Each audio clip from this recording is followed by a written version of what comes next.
আচ্ছা, তো তাইলে এখন আপনার যে যে জাতটার কথা আপনি বলছেন সাদা ফাইভ অন্যান্য জাতের সাথে যদি আমরা এই জাতটার তুলনা করতে চাই, কোন কোন দিক থেকে এটাকে এগিয়ে রাখবেন, কেন এগিয়ে রাখবেন সেটা এটা হচ্ছে মূল কথা হচ্ছে যে এর গাছের রংটা যেমনই হোক, এর পেয়ারাটা কিন্তু আমরা যে আগেও একটা কথা বলেছি যে আগে যে ফাইভটা করতাম সেটা এর থেকে বড় হয়ে যাওয়ার পরেও কিন্তু পেয়ারাটা এত সাদা হতো না।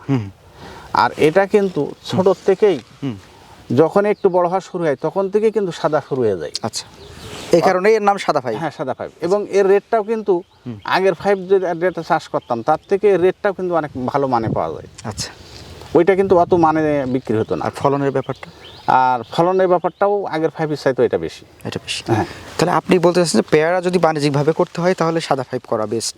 হ্যাঁ, সাদা ফাইভ করা বেস্ট।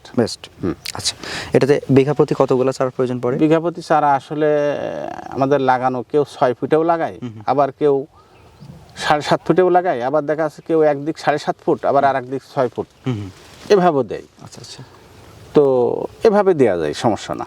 তারপর আমরা কতগুলো ধরতে পারি?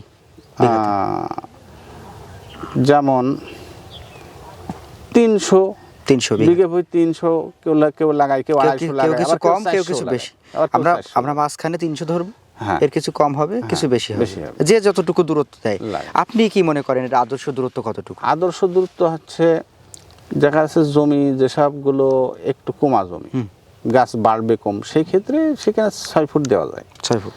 আর যেসব জমিতে গাছ বাড়বে ভালো সেই ক্ষেত্রে সেখানে 6 ফুট বাই 7.5 ফুট দেওয়া যায়। আচ্ছা, আদর্শ মাটি কোনটা এই ফল চাষে? আদর্শ মাটি হচ্ছে দোআঁশ মাটি এবং এঁটেল মাটি। দোআঁশ এবং এঁটেল। আচ্ছা, পেয়ারা চাষের ক্ষেত্রে খরচের ব্যাপারটা কেমন মনে হয় আপনার কাছে? খরচের ব্যাপারটা প্রথমে একেবারেই কম। একেবারেই যখন চারা লাগানো হয় তখন তো দেখা যাচ্ছে যে 5 বিঘা জমি এক ঢম পানিতে স্প্রে হয়ে যায়, তাহলে ওষুধ লাগে কম। যখন আস্তে আস্তে 4 মাস পরে যে এর গাছে ফল রাখা শুরু হয়ে যায়, লাগানোর পরপরই ফুল শুরু, কিন্তু লাগানোর পর ফুল যতই শুরু ফল তো রাখা যাবে না, অর্থাৎ গাছটা একটু ডালপালা তো হয়ে নেওয়া লাগবে। যখন হয়ে যাবে তখন কিন্তু 4-5 মাসের পরের থেকে ফুল রাখা শুরু হয়ে যাবে, এবং তখন থেকে খরচটাও যখন পেয়ারা পিপি করা হবে তখন থেকে খরচটা কিন্তু বাড়বে। যেমন পিপি করতে লেবার লাগবে, পেয়ারা কাটতে লেবার লাগবে, যত ডুগার অংশ বাড়বে ডুগা কাটতে একটু লেবার লাগবে, এগুলো লাগবে। তবে যখন খরচ শুরু হবে বেশি তখন কিন্তু পেয়ারা দেওয়াও শুরু করবে। আচ্ছা, বছরে আমরা যদি একটু 2 বছরে গিয়ে আমরা এর পরিপূর্ণ বাগান ধরবো, 2 বছরের বাগানটাকে, ওই 2 বছরের বাগানের আমরা বাৎসরিক যদি হিসাব করি যে 1 বছরে আমাদের কেমন খরচ হবে আর ওখান থেকে কেমন বিক্রি করা যাবে, এটা যদি একটু বলতেন, একটা ধারণা দিতে পারতেন। বিঘা বই খুব বেশি না, আমার কাছে মনে হয় যে এই 60-70 হাজার টাকার ভিতরে হয়ে যাবে খরচ। বিক্রি যদি ভালো হয়ে যায় তো এই বছর যে দামের দেখছি এরাম হলে কিন্তু 3-4 লাখ টাকা পেয়ারা বেচা সম্ভব।